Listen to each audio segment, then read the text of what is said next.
আসসালামু আলাইকুম। আজকে সর্বশেষ সংবাদ জানাবো আমি নুসরাত। প্রথমেই জানিয়ে দেব সংবাদ শিরোনাম। প্রজ্ঞাপন প্রত্যাখ্যান, আন্দোলন চালিয়ে যাওয়ার ঘোষণা শিক্ষকদের। আওয়ামী লীগ ফিরলে হাসিনার পা ধরেও মাফ পাবেন না, বললেন রাশেদ খান।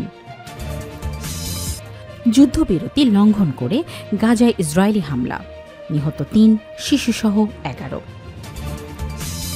সর্বশেষ জানাবো রাফা ক্রসিং বন্ধ রাখার ঘোষণা নেতানিয়াহুর। শিরোনাম শুনলেন, এবারে বিস্তারিত। প্রজ্ঞাপন প্রত্যাখ্যান, আন্দোলন চালিয়ে যাওয়ার ঘোষণা শিক্ষকদের। শিক্ষা মন্ত্রণালয়কে বাড়ি ভাড়া ভাতা ৫%, সর্বনিম্ন ২,০০০ টাকা বাড়ানোর বিষয়ে দেয়া অর্থ মন্ত্রণালয়ের প্রজ্ঞাপন প্রত্যাখ্যান করে আন্দোলন চালিয়ে যাওয়ার ঘোষণা দিয়েছেন দেশের বেসরকারি শিক্ষা প্রতিষ্ঠানের এমপিওভুক্ত শিক্ষক কর্মচারীরা। রোববার ১৯ অক্টোবর অর্থ মন্ত্রণালয়ের আদেশ জারির পরপরই এই নিয়ে এক প্রতিক্রিয়ায় এই ঘোষণা দেন এমপিওভুক্ত শিক্ষা জাতীয়করণ প্রত্যাশী জোটের সদস্য সচিব অধ্যক্ষ দেলোয়ার হোসেন আজিজি। নিজের ফেসবুক আইডিতে দেয়া পোস্টে তিনি লেখেন, ৫% বাড়ি ভাড়া ভাতার প্রজ্ঞাপন আমাদের আন্দোলনের প্রাথমিক বিজয়, কিন্তু ২০% বাড়ি ভাড়া, ১৫০০ টাকা মেডিকেল ভাতা ও ৭৫% উৎসব ভাতার প্রজ্ঞাপন জারি না করা পর্যন্ত আমাদের সব কর্মসূচি অব্যাহত থাকবে। এদিকে রোববার ১৯ অক্টোবর জাতীয় শহীদ মিনারের ৮ম দিনের মতো অবস্থান ও অনশন কর্মসূচি চালিয়ে যাচ্ছেন শিক্ষক কর্মচারীরা। নতুন কর্মসূচি হিসেবে দুপুর ১২টায় শিক্ষা ভবন অভিমুখে ভুখা মিছিলের ঘোষণা দিয়েছেন তারা।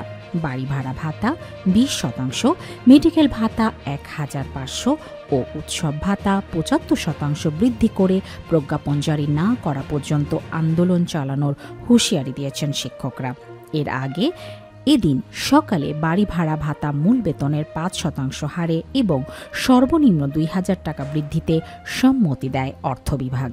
উপসচিব মিতু মরিয়মের স্বাক্ষর করা এক অফিস আদেশে বলা হয়, ৬ শর্ত পালন সাপেক্ষে বেসরকারি শিক্ষা প্রতিষ্ঠানে কর্মরত এমপিওভুক্ত শিক্ষক কর্মচারীদের বাড়ি ভাড়া ভাতা মূল বেতনের ৫% হারে অর্থাৎ সর্বনিম্ন ২,০০০ টাকা দেওয়া হবে। আদেশ আগামী ১ নভেম্বর থেকে কার্যকর হবে, তবে তা প্রত্যাখ্যান করেন এমপিওভুক্ত শিক্ষক কর্মচারীরা। আওয়ামী লীগ ফিরলে হাসিনার পা ধরেও মাফ পাবেন না, বললেন রাশেদ খান। নির্বাচনকে সামনে রেখে আওয়ামী লীগ গোটা বাংলাদেশকে অস্থিতিশীল করে তুলবে বলে মন্তব্য করেছেন গণ অধিকার পরিষদের সাধারণ সম্পাদক রাশেদ খান। তিনি বলেন, সম্মিলিতভাবে আওয়ামী লীগকে প্রতিরোধ করতে না পারলে এই বাংলাদেশে আবারও শেখ হাসিনা তথা আওয়ামী লীগ ফিরবে, আর আওয়ামী লীগ ফিরলে হাসিনার পা ধরেও কেউ মাফ পাবেন না। রোববার ১৯ অক্টোবর বেলা ১১টার দিকে নিজের ফেসবুক আইডিতে দেয়া এক পোস্টে সাবেক এই ছাত্রনেতা এসব কথা বলেন। শেখ হাসিনার নির্দেশে আওয়ামী লীগ অগ্নিসংযোগের পথ বেছে নিয়েছে দাবি করে রাশেদ খান বলেন, আমি বেশ কয়েকবার বলেছি, নির্বাচনকে সামনে রেখে বাংলাদেশকে অস্থিতিশীল করবে আওয়ামী লীগ। তাদের প্ল্যান বিভিন্ন স্থাপনায় অগ্নিসংযোগ, গুপ্ত হত্যা ও নির্বাচন বানচাল করা। ফেব্রুয়ারিতে নির্বাচন বানচাল করতে পারলে দেশে আরেকটি ১/১১ নেমে আসবে। বাংলাদেশে আরেকটি ১/১১ ছাড়া আর কোনোভাবে আওয়ামী লীগের ফেরার সুযোগ নেই। তাই শেখ হাসিনার নির্দেশে আওয়ামী লীগ অগ্নিসংযোগের পথ বেছে নিয়েছে। সামনে তারা গুপ্ত হত্যা শুরু করবে এমন আশঙ্কা করে গণ অধিকার পরিষদের এই নেতা বলেন, সম্মিলিতভাবে আওয়ামী লীগকে প্রতিরোধ করতে না পারলে এই বাংলাদেশে আবারও শেখ হাসিনা তথা আওয়ামী লীগ ফিরবে। তারপরের পরিস্থিতি কি হতে পারে সেটা কারও অবোধগম্য নয়। ভোটের রাজনীতির চিন্তা করে যারা আওয়ামী লীগকে মাফ করে দিচ্ছেন, তারা আওয়ামী লীগ ফিরলে হাসিনার পা ধরেও মাফ পাবেন না। পরিশেষে তিনি সবার প্রতি ঐক্যবদ্ধ থাকার আহ্বান জানিয়েছেন। রাশেদ খান বলেন, ফ্যাসিস্ট শক্তির বিরুদ্ধে একতাবদ্ধ থাকুন, নিজেদের মধ্যে বিভক্তির সুযোগে অন্তত এই বাংলাদেশে ভারতীয় আধিপত্যবাদী শক্তি আওয়ামী লীগকে ফিরতে দিয়েন না। যুদ্ধবিরতি লঙ্ঘন করে গাজায় ইসরায়েলি হামলা, নিহত ৩, শিশুসহ ১১।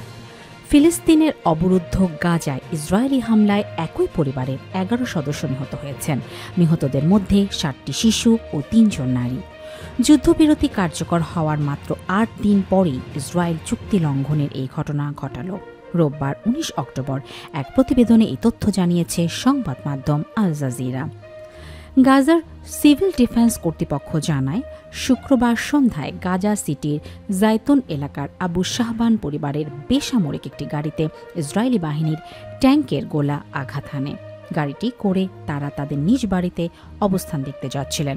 সিভিল ডিফেন্সের মুখপাত্র মাহমুদ বাসাল জানান, নিহতদের মধ্যে 7টি শিশু ও 3 জন নারী। তিনি বলেন, তাদের সতর্ক করা যেত বা অন্যভাবে ব্যবস্থা নেওয়া যেত, কিন্তু যা ঘটেছে তা প্রমাণ করে দখলদার বাহিনী এখনও রক্তপিপাসু এবং নিরীহ বেসামরিকদের বিরুদ্ধে অপরাধ চালিয়ে যাচ্ছে।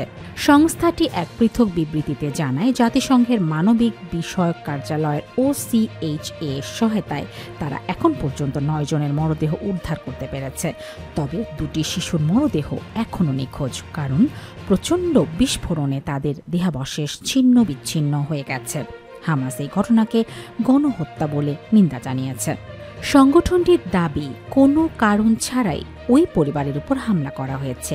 একই সঙ্গে তারা যুক্তরাষ্ট্রের প্রেসিডেন্ট ডোনাল্ড ট্রাম্প সহ মধ্যস্থতাকারীদের প্রতি আহ্বান জানিয়েছেন যেন ইসরায়েলকে যুদ্ধবিরতি মেনে চলতে চাপ দেওয়া হয়।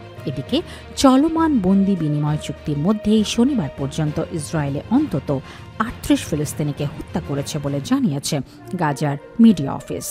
খাদ্য ও চিকিৎসা সহ জরুরি সহায়তা প্রবাহ কঠোরভাবে সীমিত রাখা হয়েছে। রাফা ক্রসিং বন্ধ রাখার ঘোষণা নেতানিয়াহুর। ফিলিস্তিনের অবরুদ্ধ গাজার যুদ্ধবিরতি ঘোষণার পর থেকে এই পর্যন্ত ৪৭ বার যুদ্ধবিরতি লঙ্ঘন করেছে ইসরায়েল। এতে প্রাণ হারিয়েছেন ৩৮ ফিলিস্তিনি। এর মধ্যেই রাফা সীমান্তেও বন্ধ রাখার ঘোষণা দিয়েছেন ইসরায়েলের প্রধানমন্ত্রী বেনিয়ামিন নেতানিয়াহু। এর ফলে যুদ্ধবিরতির ভবিষ্যৎ কী হবে তা নিয়ে প্রশ্ন উঠেছে। খবর রয়টার্সের।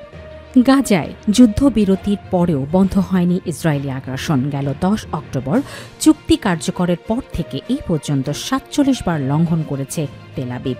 গোলাবর্ষণ, টার্গেট হামলা ও বেসামরিকদের উপর গুলি চালানোর অভিযোগ এনেছে স্থানীয় প্রশাসন। মিডিয়া অফিস জানিয়েছে, এসব হামলায় ব্যবহার করা হয়েছে ট্যাঙ্ক, ড্রোন ও সেনাযান। শেজাইয়া, আল তোফা ও জাইতুন সেনা মোতায়েন অব্যাহত রেখেছে নেতানিয়াহু বাহিনী। খান ইউনিস থেকেও সেনা পুরোপুরি প্রত্যাহার করা হয়নি। এমনকি বেইত লাহিয়া ও বেইত হানুনে এখনও ফিলিস্তিনিদের প্রবেশ নিষিদ্ধ রয়েছে। এই অবস্থার মধ্যে গাজার একমাত্র আন্তর্জাতিক প্রবেশদ্বার রাফা সীমান্ত খুলে দেওয়ার কথা থাকলেও তা পরবর্তী নির্দেশ না দেওয়া পর্যন্ত বন্ধ থাকবে বলে জানিয়েছে ইসরায়েলের প্রধানমন্ত্রী বেনিয়ামিন নেতানিয়াহু। তার দাবি, হামাস এখনও সব মৃত জিম্মির মরদেহ ফেরত দেয়নি, তাই সীমান্ত খোলা সম্ভব নয়। ফিলিস্তিনি দূতাবাসের পক্ষ থেকে জানানো হয়েছিল, গেল সোমবার থেকে রাফা খুলে দেওয়ার কথা, কিন্তু নেতানিয়াহুর সিদ্ধান্তে তা স্থগিত হয়ে যায়। স্বাধীনতাকামী সংগঠন দাবি করেছে যে রাফা বন্ধ রাখার সিদ্ধান্ত যুদ্ধবিরতির শর্ত লঙ্ঘন। রাফা সীমান্ত পুনরায় খোলা ও মানবিক সহায়তা প্রবেশের বিষয়টি যুক্তরাষ্ট্রের মধ্যস্থতায় হওয়া যুদ্ধবিরতি চুক্তির অন্যতম প্রধান শর্ত ছিল। ওই চুক্তির লক্ষ্য ছিল যুদ্ধ বন্ধ করে গাজার মানবিক সংকট কিছুটা লাঘব করা। হামাস শনিবার জানিয়েছে, যুদ্ধবিরতি চুক্তি লঙ্ঘন করে ইসরায়েল রাফা সীমান্ত বন্ধ রাখলে বন্দীদের মরদেহ হস্তান্তর বিলম্বিত হবে। এদিকে যুদ্ধবিরতি চুক্তির আওতায় শনিবার রাতে গাজায় আরও 2 ইসরায়েলি জিম্মির মরদেহ রেড ক্রসের কাছে হস্তান্তর করে হামাস।